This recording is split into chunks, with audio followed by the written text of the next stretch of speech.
Keep in touch with the Wolf Connection Podcast on our Instagram handle at the Wolf Connection Pod, or email us your questions, comments, and guest ideas to podcast@wolfconnection.org. Thank you for your support, and howls to you all. Welcome to the Wolf Connection Podcast. I'm your host, John Kaufman.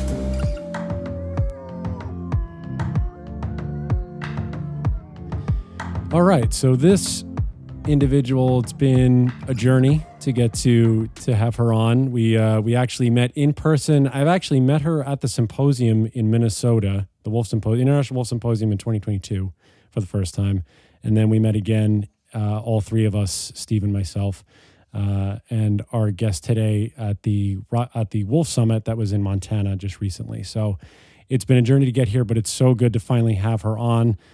She is the Colorado representative for the National Wolfwatcher Coalition. She's a founding member of the 06 Legacy. She's an author for the Rewilding Institute, and she also is part of the educational team of the Rocky Mountain Wolf Project, which, as many of you who are listening to this now know, that the first wolves have been released into Colorado for the reintroduction project and for all of that. And that's very exciting. And she was a big part of that. So Krisztina Gayler is here with us. Krisztina, first off, how are you doing and how's everything going in Northern Colorado? Hi, it's very, very nice to be here finally with you guys. I'm very thankful everything what you've been doing. I've been listening back and forth some of your podcasts, so it's an honor. Thank you so much for having me. How have I been doing? Working and waiting for the deeper snow and cold in Colorado. It's still warm here again, and everything's going on kind of fine. I'm working on a ranch right now still. We don't have that many cattle as I used to up in the high mountains of Livermore on the Wyoming border, but we still have some livestock here. And smaller herd, it's easier to get with. So how do you feel about the breaking news? Wolves paws on the ground, I should say, in Colorado. How's that feel? I think it was a big dream what Mike Phillips had more times, and he did it again. And I felt so honored to be part of the coalition of the educational team with other big groups. And I think it started very, very well. We were very excited. Everybody was on the top of the hard work. I mean, we had hardworking teams. We had meetings every single week on phone calls and Zoom meeting after the pandemic. We had periods of times like summers when we had educational event every single weekend. It was intense. And I think I'm very proud of it because I don't think ever in any country had any type of educational effort and campaign about any kind of species in the world. And that's why I was very proud of it also. Of course, we had a lot of turns and terms and everything going around with the process, but we did it. And now I think we're going to have much more job to do about coexistence. And that's going to be a big challenge. That's going to be a. What's your, because you I know you were part of the you were part of the educational team and you were saying doing all these events. What was the main piece of information that you all really tried to drive home for everyone that was looking into this project? And like you say, the fruits of your labor have borne out with the first releases happening.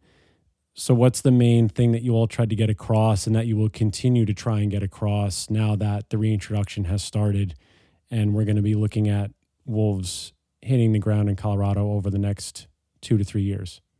I think one of the biggest issue is that all the species in the world, the wolves are the most controversial and the most questioned, but at the same time, the most studied species in the world. I mean, let's say mammals.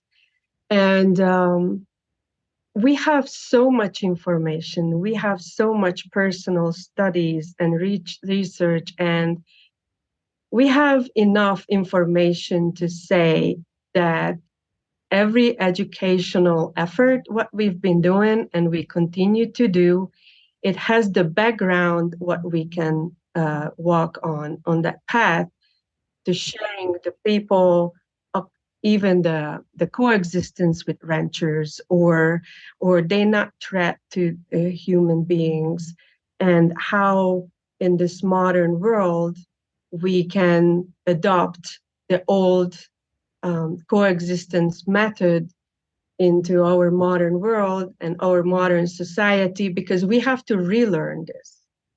In the old days, people knew it. Just like in Romania and some other countries where these predators never been killed out, it's just natural to them that they are there. For us in Colorado, we have to relearn everything, and we have to start that somewhere and continue, of course.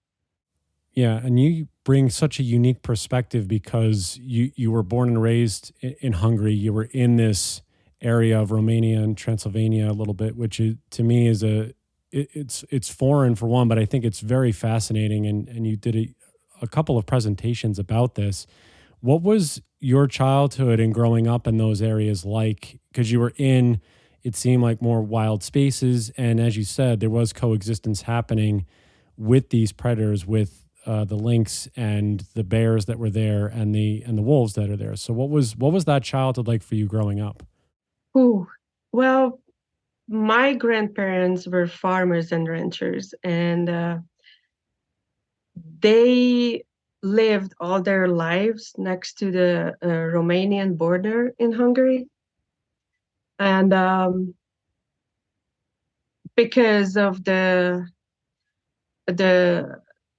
treaty, the Trianon Treaty after the First World War, part of my family found themselves in Transylvania, in Romania. So our family were cut off. And I already grew up in a way that we could not have that kind of real connection with wolves and bears.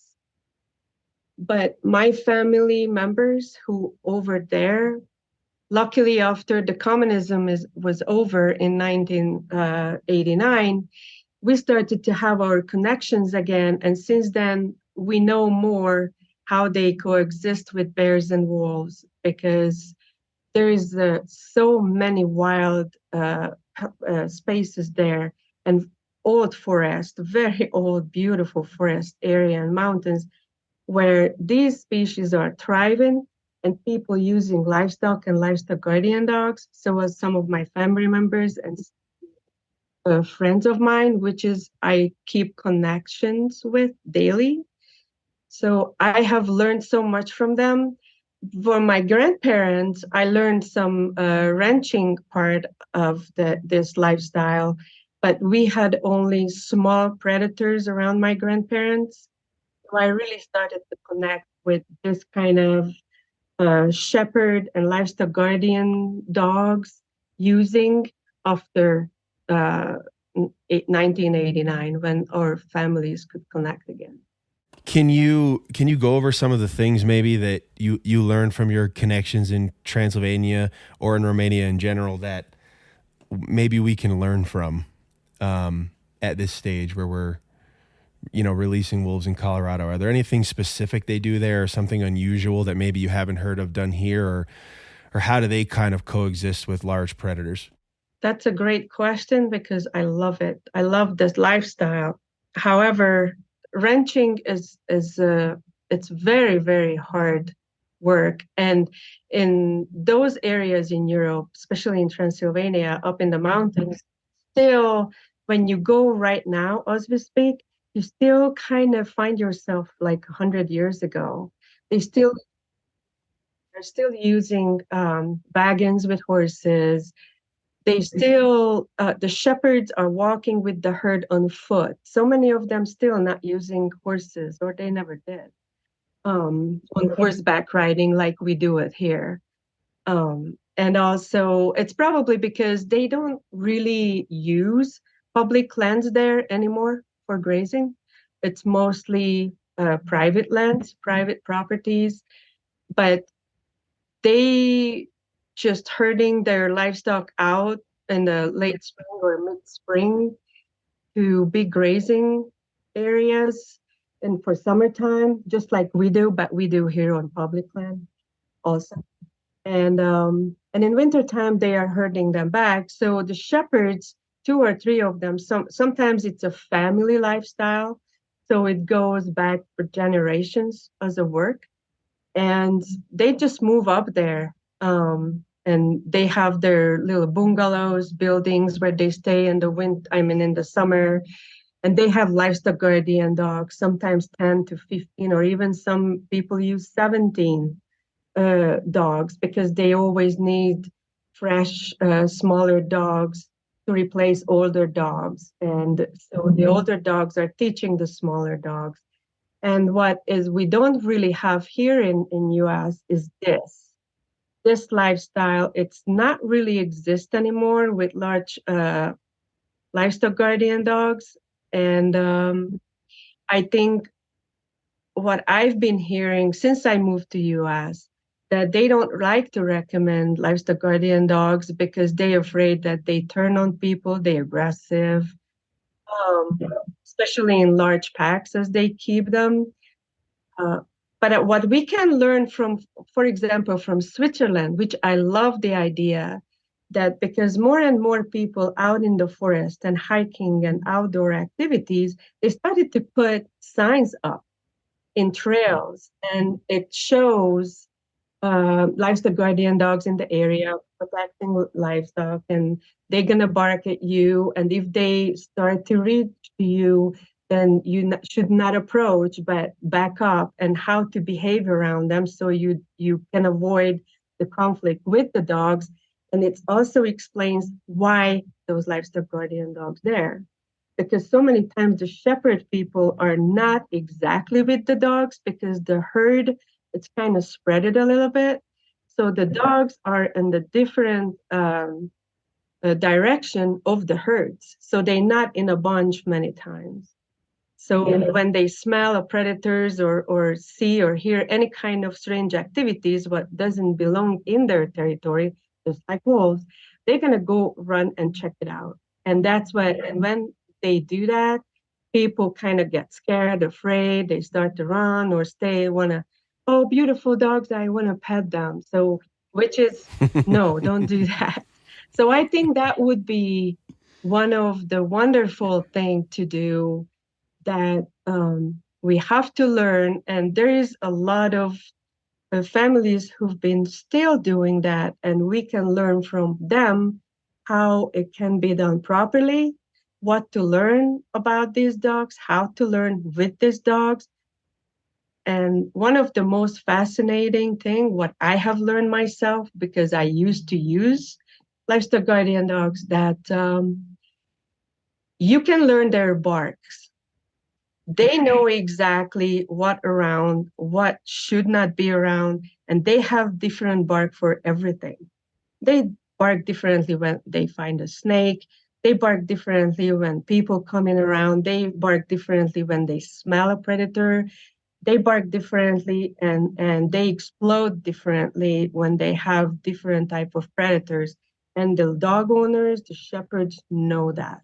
It's almost, for me, it's like ethological science of the shepherd people. I really love this subject. It's fascinating. I learned a lot myself from this. Yeah, livestock guardian dogs certainly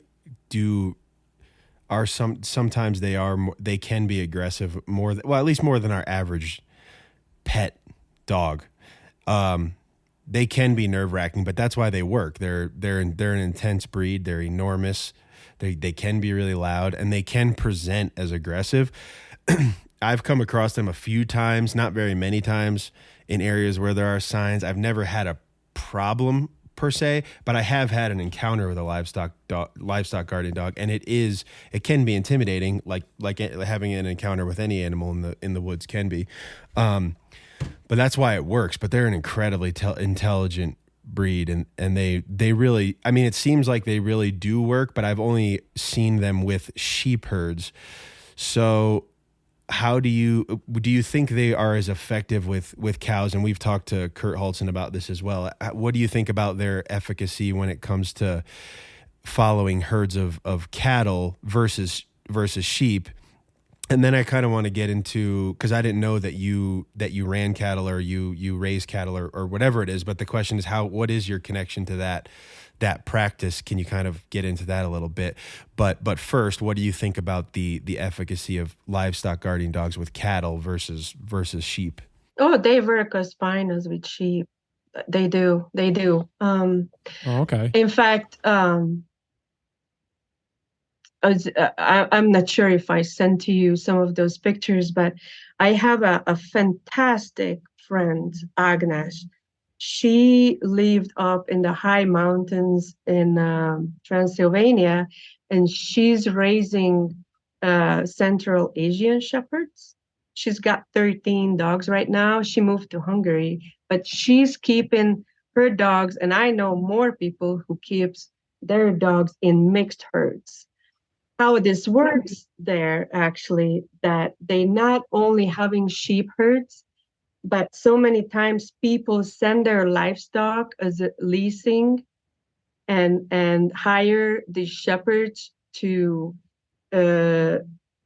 protect and keep them in a big, huge grazing area. Like, for example, somebody gives them 150 goats. Another person gives them 75 sheep. Another person gives them 200 cattle, and they all together on a grazing area. And before winter, they just turn them back to the owners. The owners come and get them. So these dogs are just getting used to everything what they have to protect. I used to have chickens with my dog, and they just learned even listening the rooster warning sign, what they give when there is a hawk or an eagle circling in the sky, and they started run around and bark at them in the sky until they leave. And then the chickens come out from safety. So these dogs are highly intelligent. They can learn everything what people want them to do. They are very, very independent. So they just learn from each other, and they learn your body language, so to speak, very much. And they just learn everything what to do. So they are great with cattle. They are great with goats. They are great with poultry. They are practically great anything what you introduce them to work with. Wow, that's incredible. I mean, do they herd or are they just protection? I mean, I know they're great protection breeds, but do they herd? Like, I'm thinking of when I run into wild grazing cattle up in the mountains, they're not always together, right? They're not, I mean, sheep herds, they like to stick together a little bit more, but sometimes I'll walk like a mile or two and I'll see that same herd like spread out all over the place. So do they keep a herd together a little bit more? Because I'd expect that to be sort of the challenge with huge animals like cows rather than sheep. I mean, how do they work that out? Oh, there are different herding dogs for that.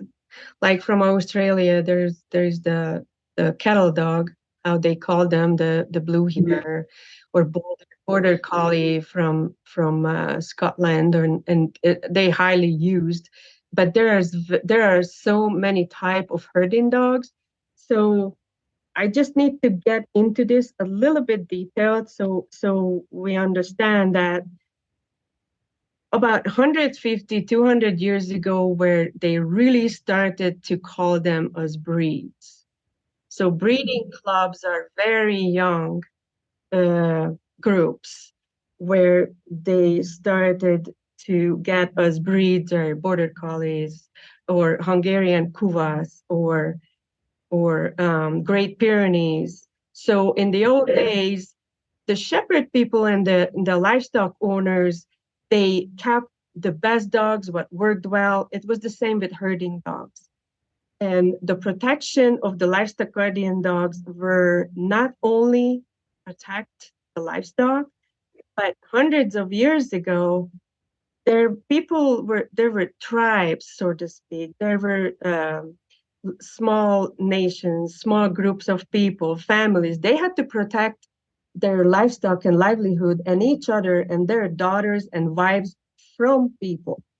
So that's where it's coming from, that these dogs are not only had to be aggressive with livestock, with predators and keep them away and avoid conflict or predation, but they had to protect their families from people. So this aggressivity starts from there. And they selected for us in today world, so to speak, for us, they selected in a cruel way, but that they had to select their dogs what works them best. And they traded between each other. They bred between each other with their best dogs. So they did. So these dogs became a national symbol of different countries. For example, the Turkish Kangal. It was a national treasure not long ago that it was illegal from Turkish people to sell Turkish Kangal dogs, puppies, or Agbash to different countries. They tried to keep it as their national treasure. That's how they called them. And that's when they started to call them Anatolian Shepherd and started to get some mixed pups, and it started to get out. So that's kind of the start. So herding dogs were different, and there's so many type of herding dogs in different regions and different countries, what they use. And livestock guardian dogs practically as they protecting the family and the herds. Sorry if I explained too long. No, that's great. Oh, that's good. So in the practice of this, is it better that you have multiple types of, or a couple different breeds of dog in order for this to work? Is that why it works so well in these areas? Is that you have some shepherds or so to corral the herd, and the livestock guardian dogs are the ones that basically keep the perimeter and shoo away predators from the sky and from the land? Is that how they typically do it over there? Or is it they rely mostly on one breed, whether it be, let's say, a cattle dog or a shepherd or a livestock guardian dog? John, it's an excellent question, because tell you the truth, even livestock guardian dog owners and even livestock owners don't agree on this. They just like we do. Oh, my dog is the best in the world, the smartest, the most intelligent. I'm never gonna have another dog. They are the same. So they always gonna run into, oh, this dog is not good enough because it runs away and chasing the deer. That dog is not good enough because it's pulling the tail of the animal. It's not good. It's getting aggressive. So they get rid of them. So there is a lot of personalities of these dogs. They learn from each other. It depends what kind of circumstances they were raised in, what kind of personality and attitude the owner and the shepherd has, and then what kind of dogs that puppy growing up with, and what kind of weather and climate. And it is so many small things what gonna give you the big cake. So myself, I raised Great Pyrenees and Anatolian Shepherd and Kuvas mixes I worked with, and I love them all. Of course, the barking is an issue in some levels, especially it depends what kind of neighborhood you're living in. But you know what? When these dogs could do their job, we didn't have a lot, nothing. Is that why it works so well in these countries too, Krisztina? Because the terrain seems, I would imagine, different from or similar. Let us know. Is that the reason why these shepherds and these ranchers are as successful as they are in terms of keeping their herds safe is because of the terrain, or just because they've been doing it for so long this way that they are able to navigate these mountains and these forests and this terrain so well, and the dogs have been brought up this way that it's fairly easier to coexist with all these predators that are around? Yes and no. So, That's great. Great question. So, what I have experienced myself, and I have learned from these people, and I'm in connected actually through the internet with some shepherds in Hungary and in Transylvania. That every single detail matters. These people have been doing this job over the centuries as generation work and lifestyle. This is a lifestyle. Um, and therefore, they grew up with it. They grew up in it. They grew up with each other in this lifestyle in a way that they already learned from childhood what effect the grazing allowance, what affecting the animals' quality for the foraging quality. If we have a drought, if we have more moisture in the year, they know exactly where to go or how long to stay in the pasture to keep grazing there, and they know when to gather up the animals and move forward to another part of the pasture or another pasture. And so this can be learned and taught by people who've been doing it. I'm not saying it's easy. I try to highlight that this is a kind of lifestyle because we have to learn these dogs too. They're not like house pets. They different because they have to know what is their job and they have to function themselves sometimes without humans letting them know what to do. They give the signal to you when something's there. You so many times people don't even hear or see the predators. They do. Therefore, you have to learn their body language as much as they have to learn your body language. They learn each other body language. They learn each other's barking. They know whose place is in the pack where they work. They know what the signal and sounds and voice the shepherd or owner gives. I keep saying it's like a behavior harmony between dogs and livestock and shepherd. And it's a learning curve. So no, it's not easy, but just think about this, guys. If we start to do this on a ranch, for example, in Walden area, I talked Garrison not once. He called me once himself about these dogs. And I did tell him too, yeah, it's a learning curve. But when you already in it and you learning the dogs and the large dogs are learning your area where you have your livestock and what kind of predator they have and what kind of smell they have, and they acclimate into the area where they are, it's going to get easier, it's going to get better, you're going to sleep better, and over just in a few years you're going to feel yourself good and well in the place where you are, and you're going to feel better about yourself. I think I did when I started to realize that, oh my God, this is so great. They were barking, but I slept good because I know they do their jobs, and we never lost, not one sheep, not a chicken, nothing. Wow. Until they were left alone doing their jobs. Wow. Yeah, they're a really cool breed. Mm-hmm. Well, human presence is the key. Human presence is the key. I have to add this because I find it so important. I'm sorry, guys, but I really have to add this. Human presence is highlighted because these dogs have a boss. That's you. When they are on a mission, sometimes they are on a mission. when they have a predator, they're going to run out. And they have a predator, they're going to do their mission. And sometimes there is no way that you can call them back when they see a wolf or a bear coming around. But that's their instinct, that's their job, and they know it. So you just have to let them be at that point.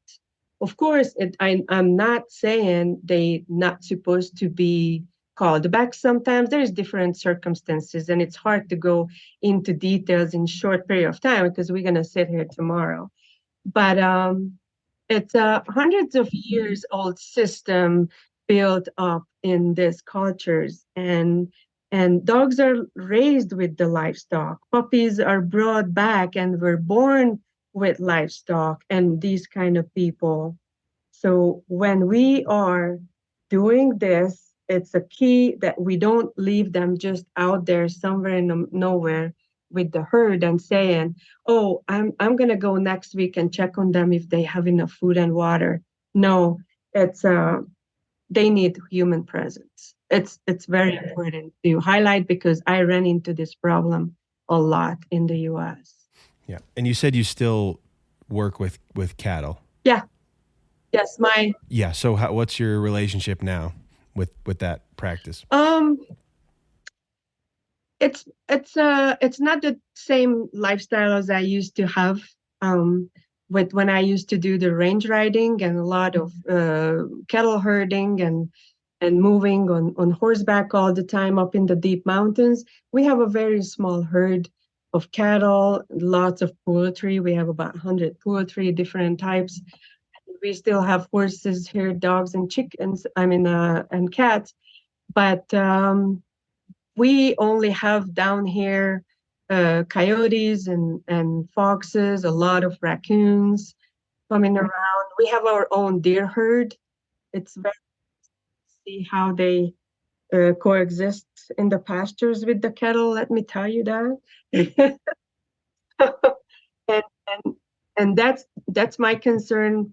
Actually, in the higher mountains where elk herds are mixing with the cattle, you cannot really avoid predation when you have the elk herds and big deer herds mixed with cattle.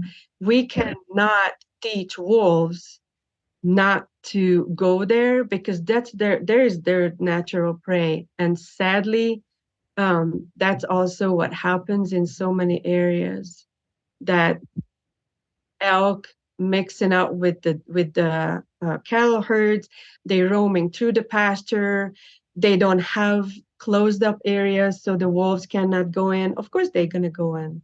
They cannot just say, "Oh, that's a black cow. That's not an elk." So, no, for them, they mixed and they there with the herd, and they gonna try and opportunities matter. They are opportunistic, and we were the ones who actually kind of tamed very, very harshly our livestock. Otherwise, we couldn't shear our sheep.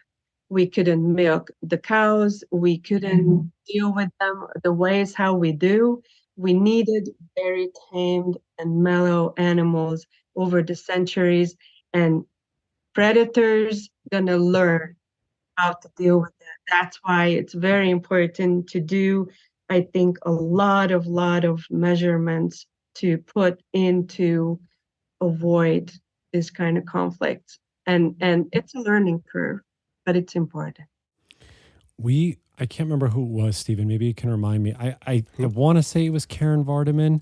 What do you? Yeah. I think it was Krisztina. What do you think? Well, she was the first one. We've talked about it. She was the first one. Then, about like making the herds. Basically domestication of cows and their behavior. But we've talked about it 100%. Are there practices, Krisztina, that you try and impart upon the ranching community that you work with to try it? In other words, is this? I guess it's called rewilding the cattle, or I can't remember what it's called.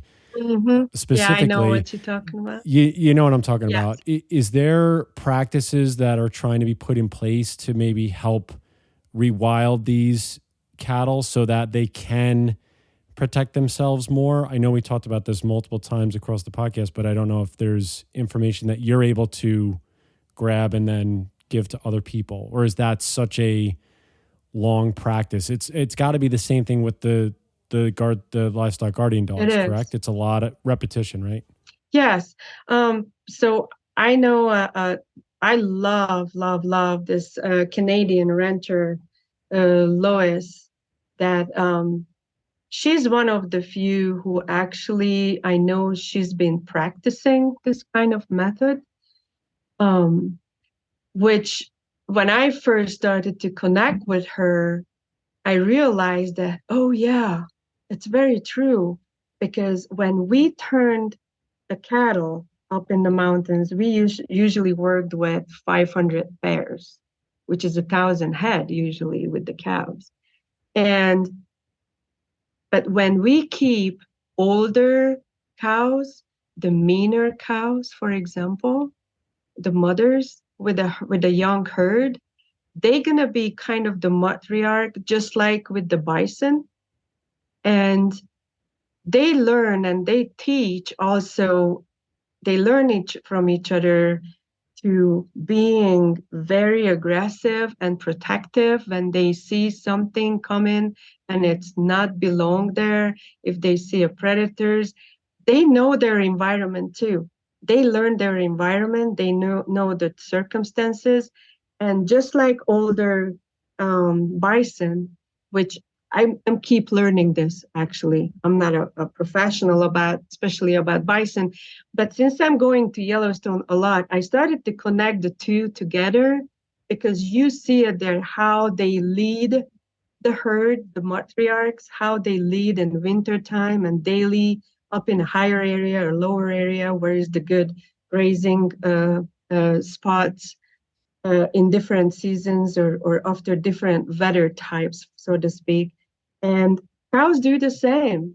When you leave older cows and more aggressive cows, the younger ones actually learn from the older ones how to behave and what to look out for. It's very interesting. Cows are actually not stupid. They are smart mammals. They are very smart mammals. I've seen mother cow running miles because she didn't find her calf, and she ran after where the truck was going because the calf was injured. I think it was injured. I don't want to lie to you, but I followed that cow for miles because we didn't know what's going to happen on the road. It was running. It wasn't our cow. It was another rancher's. And I just wanted to keep my eye on it until the owner get there because we had to call him. But it was very interesting to see how they so very protective. I've seen a lot of people flying and breaking fences because of mother cows. I'm not saying that I have to add this. I'm not saying that it's very good when a cow is mean and aggressive with people. It is very dangerous. You can break several bones over the years because of this. But we don't raise cows for milking. That's when you need the really tame animals. You can use it. But most of cattle up in the mountains where they have these grazing leases in public lands, those kept for, so to speak, meat cows. So, and they are out in the forest. They are in the nowhere. So when we ride around them and keep them in one herd and try to herd them over to other places, we can keep our eyes on them. We can check if they're sick. We can check if they eat something toxic plant, for example, and we have to load them. So there is so many things what ranger riders do and can do.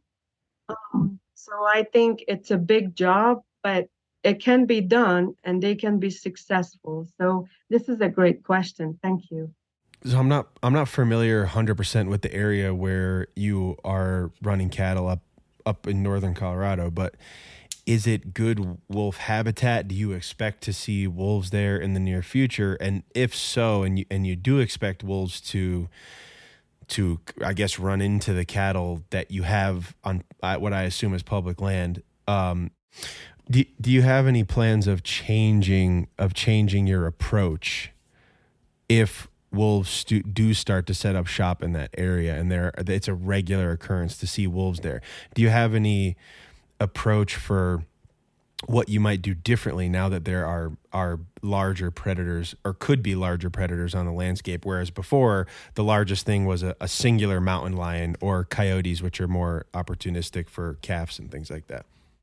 It is a very hard question, because I think one of the problem what I run into, that people always want 100% answers. They Right. want methods, but I want something what works 100%. There are so many circumstances when we're gonna make mistake. The predators is starving. Mountain lion just was kicked out by mama, and they found an easy prey. We didn't didn't saw nothing, and suddenly there it is. There is the problem, which I ran into that before with sheep. After when my dogs were not there, but it is very hard to make ranchers understand that it's a team effort.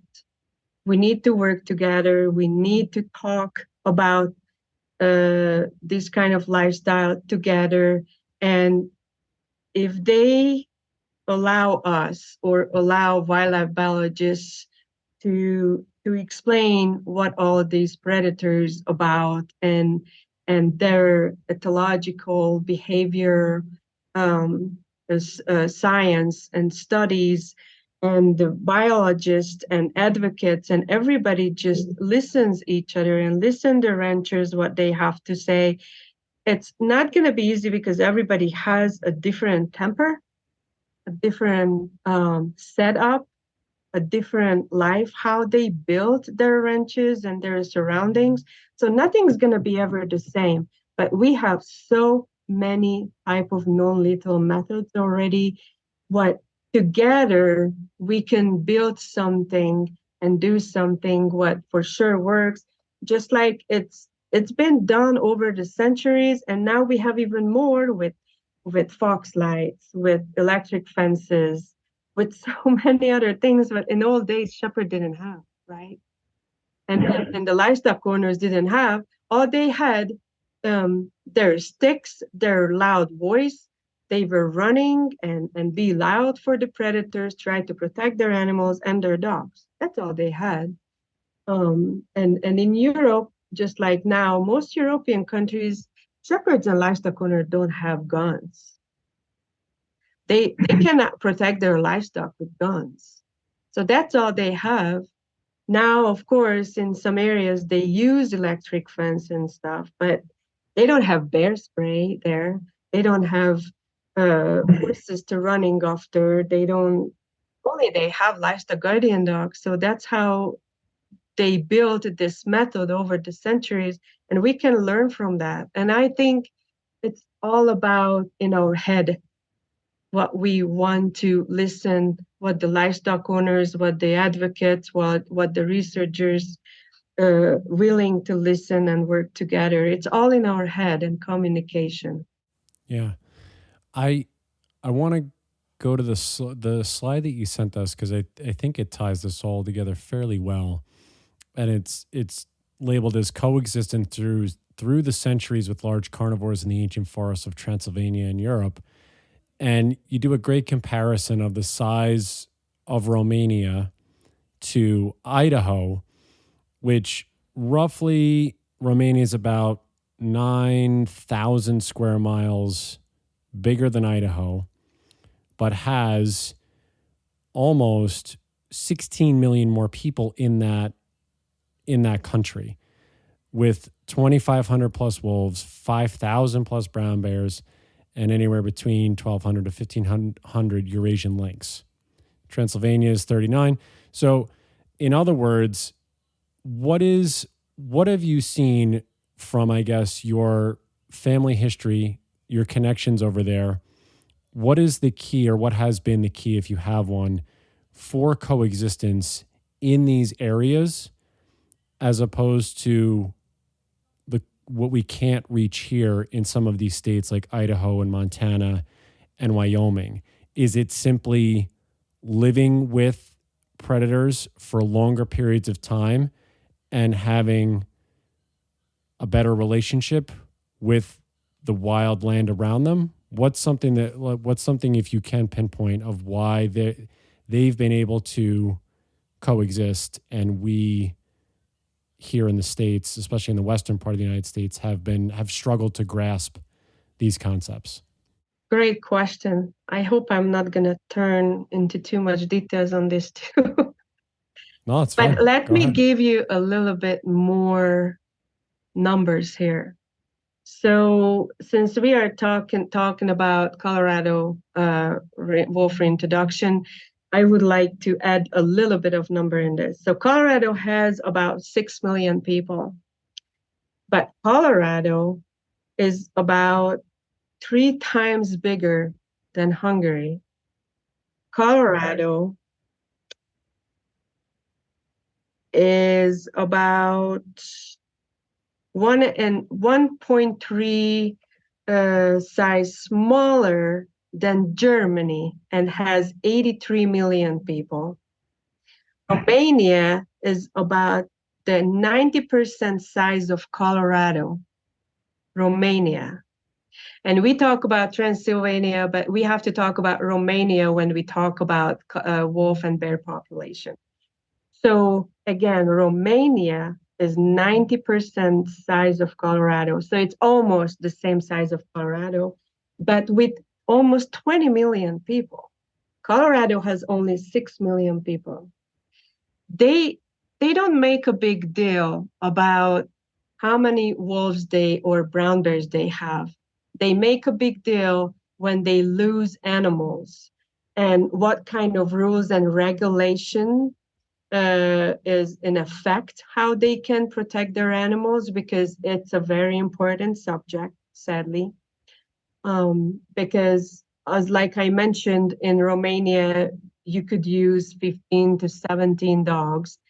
But with the new European Union regulations, and now in Romania is restricted how many dogs you can have, where sadly they kind of made it tight with how high in the mountains you are. So, which doesn't make sense, but it's not my rules.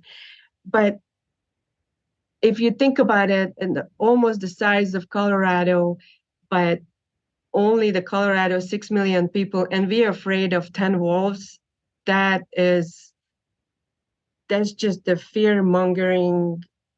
I don't even know how to describe it because in Romania, it's just natural that they have predators.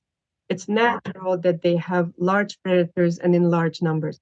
Of course, because of the human behavior, and that's another huge key, because in Romania, there is a lot of problems now because of illegal and too much of legal logging. I'm not going to go into this because we're going to sit here another 2 hours. This is a very sensitive subject there right now. Plus, a lot of people over the 20 years, they've been feeding bears. So they're so used to it, people. They don't keep distance from people. So they have more problems with bears.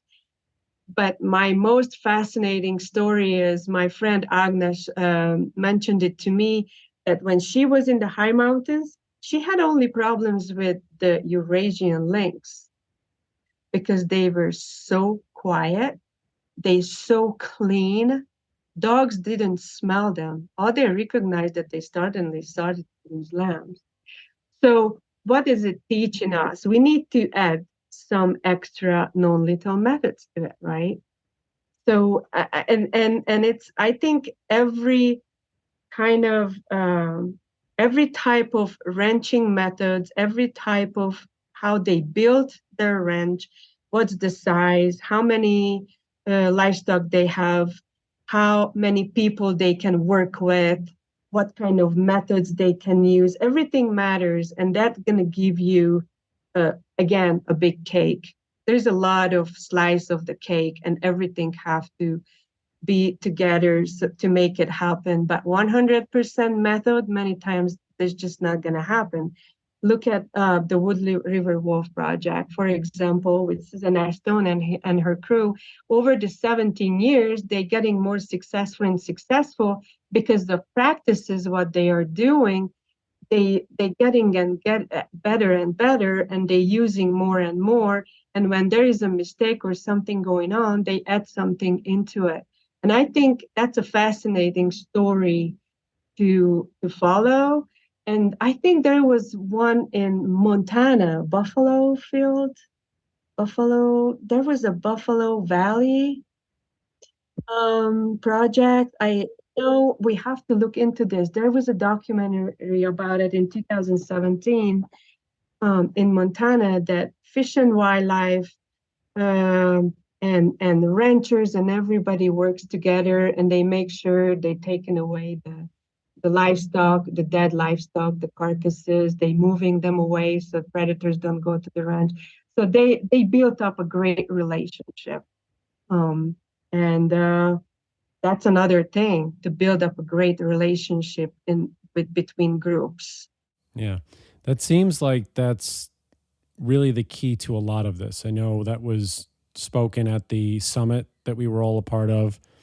It was really just a collaboration of and hearing all of the voices from all different corners of this issue when it pertains, I guess, mostly to wolves, but really to a lot of these predators, because mountain lions and bears are in the conversation now about being hunted for predating on livestock or just being a nuisance to a degree.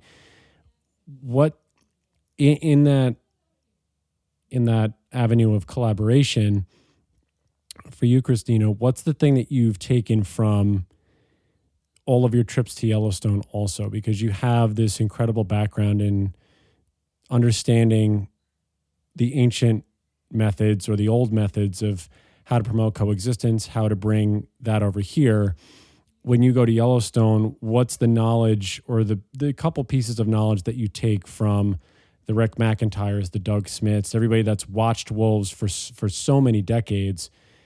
What's the major pieces that you bring to any of your presentations so that people can see the positive side, I guess, of wolves and how, if we coexist with them, there'll be impacts that way? I love this question because I think one of the main thing what I learned firsthand in beginning of my wolf watching time with Rick McIntyre is that individuals matter, personalities matter. The older members and experienced hunters and behaviors matter in a pack. And also, therefore, the families, what kind of personalities they have in a pack, and individual and family stories are matter. And that's the fascination of the Yellowstone wolf watching, is that we all see different stories. We all have our crying and laughing and happy moments, and we all experiencing something what ranchers never do. All ranchers see about predators when they lose a livestock, right? When they find their carcasses, it makes them very emotional. With the wolves we're watching with Rick and all these great people out there, a lot of wolf watchers, a lot of photographers. I'm afraid to name any because then I cannot name all the hundreds of them. But we all end up the type of stories what we can share for ranchers and people and kids and the youth. And when we share that, they start to be maybe interested. Sometimes ranchers don't, because they don't want to hear about it, because they're emotional, because they lost a livestock. But when we can share these stories and we talk about the very deep details about the life of nature, they can be, I think ranchers can call us the modern pioneers of the land. Because if we think about it, the land can be huge, the private lands, and that's a connection between wildlife corridors. That's the connection between herds, and that's how predators go around and can roam and follow the herds and hunt. But also, when we call ranchers the modern pioneers, is because until they have their huge private lands, we're not going to have new houses built, new development, and more urbanized areas. That's all we can keep between wild lands and public lands many times. It's private land. So I think it's important to let the ranchers know, even as I'm watching wolves, and I also see the private lands and public lands and buy lots of livestock, that that they do something good too. And they can do it better if we all realize each other's uniqueness, what we're doing to each other for the wildlife and for the public land. And when we keep it as a big diamond between us, as we all are pioneers in some level for the public lands and for wildlife, then they might start to listen and they might start to look into it. And the kindness, what we share about animals, we can share it with livestock owners as well. So many of them, they really love their animals. There's a lot of argument about, do they really love animals when they butcher them? Let's not go into it, because there is a lot of people agree to disagree and disagree to agree on this subject. But the key is they work hard and they need to be understood. And if we let them know that we understand, but look at how many things wolves can do and how the ecosystem can be better and healthier, and we give them the example in not a pushy way, but in a way that they gonna see the reality of it, it might start. But I think it's again about ears. If we find the ears for it, and many times it's not enough that we talk about them. Many times it's do better when they see the animals' lives. Invite them to Yellowstone. Watch wolves together. I think I mentioned that to you too in emails, that I know some people who came to Yellowstone and it changed their lives forever. I know rancher, I know hunter, it changed their lives forever. There are Wolfwatcher actually, who used to be coyote hunter. But when he saw first wolves and he met with Rick McIntyre, he changed. His whole family changed. Now he's as much as of a great wolf watcher, an experienced wolf watcher, and experienced about individual lives of wolves, just like anybody else out there all the time. And he doesn't hunt coyotes anymore. So I think that can be a great start in Colorado. Invite them. But what do you think? And of course, I like to play devil's advocate, just like to address some of the things that come up every now and again. And we do hear this a lot, and I don't know the answer to it, but what do you think about the idea that free ranging cattle on public land is simply damaging to public land, and that we could sort of do less of it or do without it, and that we'd be better off for that? Do you think that this is an important tradition to keep, and that it's meaningful, and that we should keep doing it, or is some amount of this statement correct in your mind? Yeah, I experienced it myself, because I was the lucky one that I started to work with, I think, one of the best of best ranch manager in the world, who was Richard Borgman. I have to say out loud his name because I have learned a lot from him, and the crew, Nina Slatower, my great friend. And we did the range riding and cattle drives in all kinds of seasons, in snowstorms and in heat. You can name it.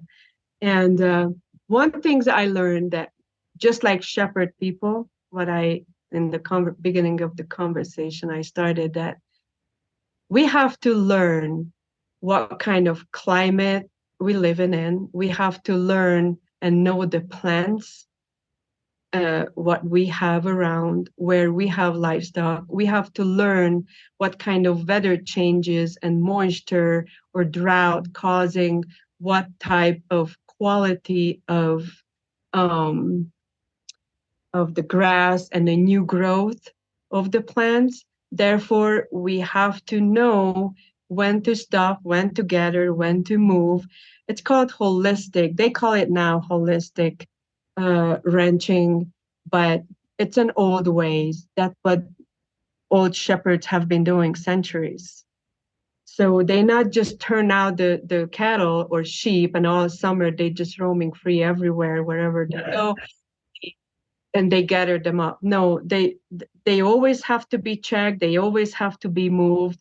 But where they don't do this, there is a lot of damage has been done. There is the creek beds are destroyed, overgrazed. Therefore, the elk, the deer herd, the pronghorn are starving when we have a following very harsh winter. It's a fact. And because they don't find enough food under the deep snow and icy snow, and they use up too much energy for grazing, and they lose too much fat. And by end of the time, like last winter, there was thousands of elk died in Colorado in the high country. We had one of the biggest snow, harsh winter. And but so overgrazing is important, that do not leave cattle and sheep just roaming everywhere and just eat up everything what they can. They can do as much harm. It's not different than the elk. Look at what happened. That elk, when they overpopulated, they just eat up and overgraze and overeat everything. So it's not different. They herbivores. They eat plants. They eat grass. They eat new growth of the bushes and the trees. And that's what happens. So, and who's moving them around in the nature?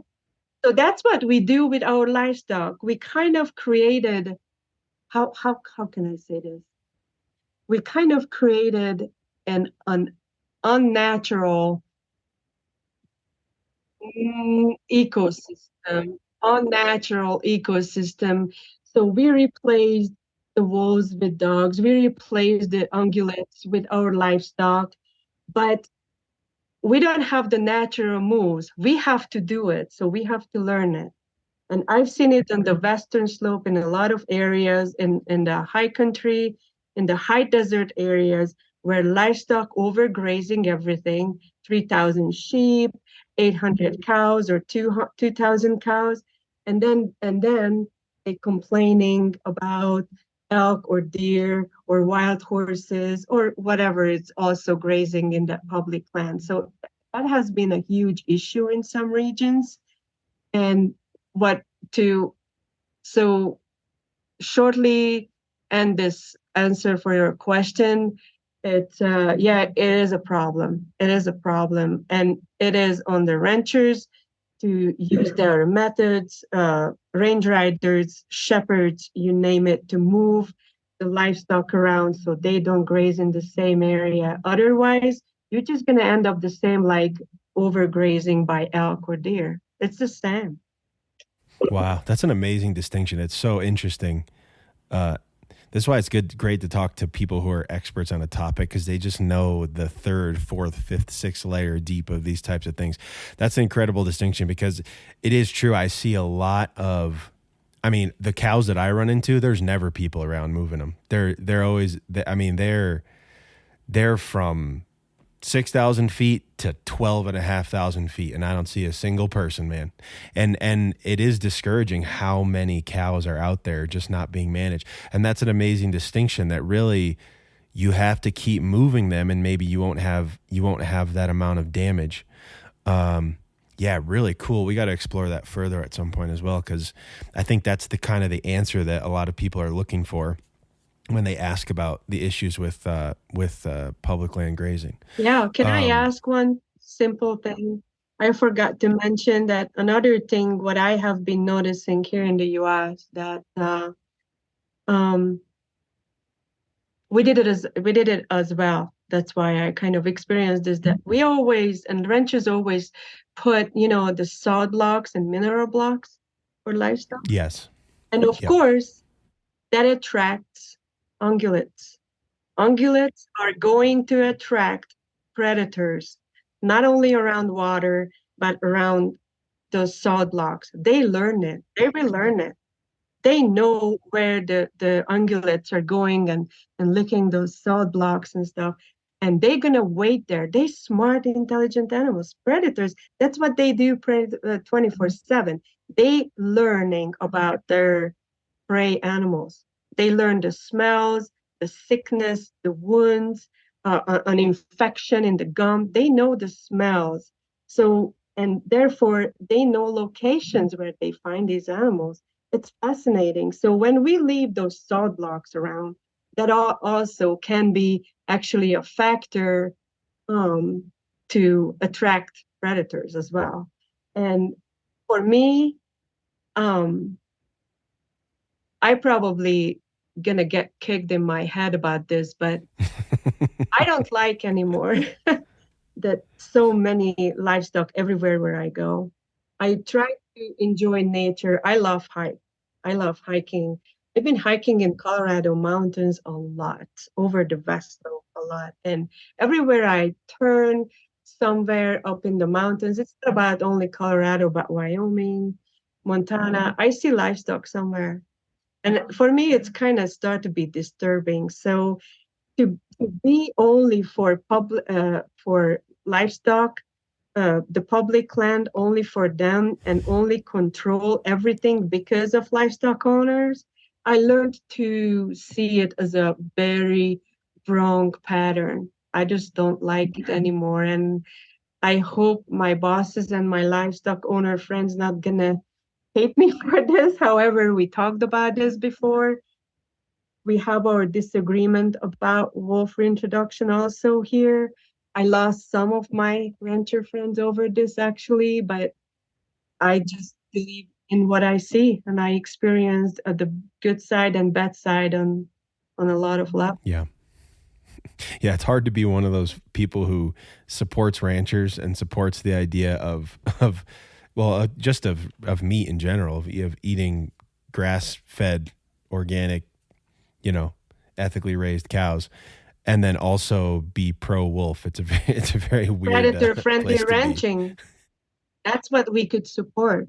Predator-friendly ranching. We've been talking about this ranching with Mike Phillips 6 years ago at a meeting, and because it exists. A lot of people would rather to buy beef or chicken or any kind of meat, what comes from places, if it's labeled, where is it from, who is it from, what kind, predator-friendly ranching. This labeling actually probably would profit the ranchers, and maybe it would help them to notice that if they put some extra work into it. I know ranching is a hard work, but coexistence with predators, relearn it. It's not easy task, but it can be done. And when we start it, we have to start somewhere. We cannot just talk about it. We have to start somewhere. And when we start the actions, it's going to pay off. It pays off. And so many ranchers already, we can be just continue and learn from them. Yeah. It's these coexistence measures between people, more so, I think, than the animals that need to continue to flow. And I love the ideas. I mean, like you said, Krisztina, Karen Vardaman, Suzanne Asha-Stone, their organizations, everybody's, Mike Phillips, the work that everybody does at Rocky Mountain Wolf Project, everybody is really trying to make, I think, everybody come into the middle and really try and congregate into these, like you say, predator-friendly ranching, coexistence measures, non-lethal measures to, I guess, get back a part of what we lost, 200 years ago, where everything was as wild as it probably was before we came across the land. And man, I mean, you kind of blew my doors off a little bit, just this whole conversation, because you have so much valuable information and everything from the old world coming to the new world, essentially. And it's, like you said, it's hard work, but there's a lot of good information and good people out there who can get that information to people. And I think if we just need a guidebook. What is it? Like a guidebook to the galaxy. We need like a guidebook to, coexistence or something. That would probably work out. Somebody's got to start penning that. Maybe it'll be you. I don't know. What do you think? Can I add a number? Sure. I just found a note, because when I was getting ready for the International Coexistence conference, which was hosted and gathered by Suzanne Ashton, I had a lot of notes about this, because numbers are matter. And I just found this, that Poland has 2,500 wolves, and it's still growing. They have actually a very fascinating story of wolf study there. I was lucky enough to meet with some Polish experts in 2018, first in the wolf support. So they have 41 million people, and it's 1.2 times smaller than Colorado. 41 million people, not 6 million, 41 million. And they have growing population walls of 2,500. So in Europe, just like with Italy and other big countries there, Turkey is kind of the black sheep in this one, because they have about 7,000 wolves, 86 million people, and it's 3 times bigger than Colorado. But still 7,000 wolves with 86 million people. So if we look at this, the differences between sizes and numbers, in Colorado, we can do a fascinating example for the rest. Yeah. No, I agree. We agree. And like we said, it's really only just begun. I mean, there started to be natural migration, but now the reintroduction's here, and we're going to see how this all plays out. And again, people like you who are giving this information to people, and it's going to be spread far and wide, obviously. What's the best way, Krisztina, for anybody to get all of this wonderful information from you? What's the best place that they can find you, talk to you, contact you? What's a way that people can pick your brain and grab this knowledge? Anybody can find me at the O6 Legacy or the Wolfwatcher. I mean, I'm in connect with Kim Baines and with the Wolves of the Rockies. She and her crew has been doing a great job about educational level. And Kim is a very good talker. Sorry, not big talker, but good talker. Much better talking than I am. I have to think much more in English how I say things. But she has the wording and the knowledge how to put things together. And I think she got involved deeply in Colorado. But like I said, I'm in the ranching outreach at the National Wolfwatcher Coalition. So anybody can message me through there on the website or on Facebook. Or sometimes I take messages on my personal page, but I try to keep my personal page private, because I cannot spend that much time on Facebook and messaging all the time. But I'm more than happy to help, to give connections, or I even offered Eric Otto and some other people from Colorado Parks and Wildlife or ranchers that I can hook up anybody with people from Europe, from Transylvania, from Germany, from Poland, who have been successfully working with livestock guardian dogs and have been using shepherd lifestyle over the centuries because of the family and we can just build up a huge connection to do it better. And I would say right now, because I don't have these dogs anymore, I would like to connect people together who has. And we also have people in Canada. We also know ranchers in Montana. So I would love to give a lot of information about dogs and how to understand them and help them. But to work together with those who have these dogs around livestock, that's what I would love to connect people with. Well, we'll make sure that all the links and all the websites will be in our description once this podcast is published. So any of you that are listening, just go to the description and we'll have all the links in there so you can reach Krisztina on all of the many different organizations that she's affiliated with. My last question for you is, when you hear the word wolf, what's the thing that comes to your mind? One word? A thought, a word, a few words is good. I feel the deepest respect for this species anymore. I would like to add that one of the main things I have learned that since I'm watching wolves, I have been learning day by day, week by week, and years by years that we knew about them nothing. And as we're learning more and more about them, we can learn so much about ourselves. And I keep saying this over and over, that it's like a mirror, because it brings out the worst and the best of us. It brings out so much love, emotions, and respect and knowledge about everything, about nature, and everything connected. And that's the key. Everything is connected. Everything. 100%. Respect. I feel deep respect for the species. Krisztina Gayler, thank you so much for all of the information, everything that you do, and just anytime you want to come back on with us, you let us know. And if you have another presentation sometime, we'd love to see it and share it with the world. So thank you so much for taking the time. Really appreciate it. Thank you so much, guys. It's been a pleasure and honor. You guys are number one. I think I love your podcast. You guys great. Thank you. That means a lot. Thank you. No, thank you so much. That's great. How's to you all out there, and we'll be back with you next time. Bye, everybody. Looking for more information about Wolf Connection or the podcast?